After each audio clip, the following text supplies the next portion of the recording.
Hallo meine Superhuman Lifestyle Freunde. Schön, dass du heute wieder dabei bist auf meinem YouTube-Channel. Heute ein kleiner Tip of the Day von mir.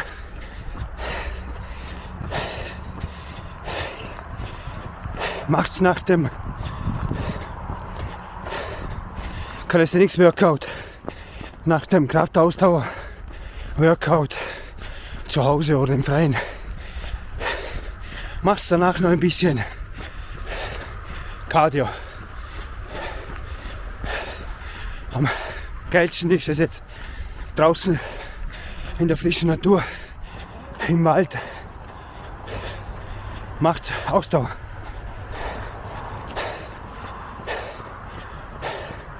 Macht so eine halbe Stunde dazu. Das ist perfekt. Das gibt ein allgemeines Wohlbefinden.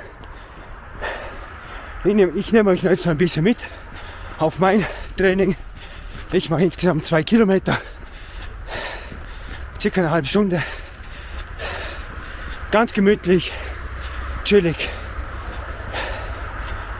Viel Spaß. Enjoy it.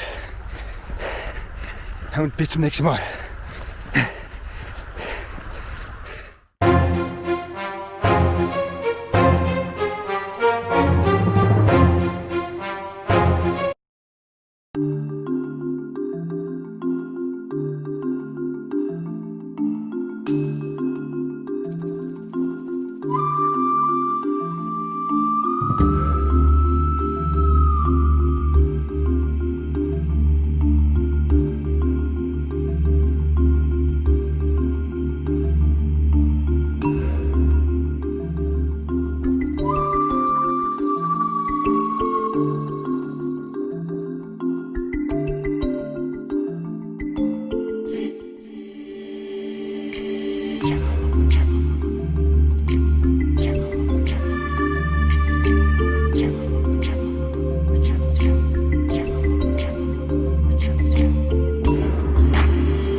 Geil.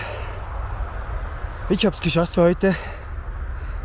War ein geiler Walk in der frischen, freien Natur, im Wald. Probiert's einfach aus. Wie gesagt, nach dem Kraftausdauertraining, entweder nach dem Training im Studio oder nach dem Training zu Hause oder beim Calisthenics Park. Nach dem Kraftausdauertraining einfach eine Runde joggen. Ganz gemütlich, mehr im Regenerationsbereich von der Herzfrequenz. Nicht zu schnell, achtet auf eure Herzfrequenz. Probiert das einfach aus, es ist geil. Macht das zweimal in der Woche. Ich mache das circa zweimal in der Woche. Neben dem anderen Training noch. Es macht viel Spaß, es ist gesund für Herz, Kreislauf, für alles. Für Hirn, für die Gedanken, für das ganze Superhuman Lifestyle-Erlebnis. Enjoy it, viel Spaß. Und wenn es dir gefallen hat, abonniere meinen Channel. For more. Bleib dran, dass du nichts mehr verpasst. Ich freue mich schon, bis zum nächsten Mal. Ich wünsche auf jeden Fall einen schönen Tag, eine schöne Woche und auf jeden Fall ein wunderschönes Leben. Und aber ganz wichtig, bleibt mal gesund. Bis zum nächsten Mal.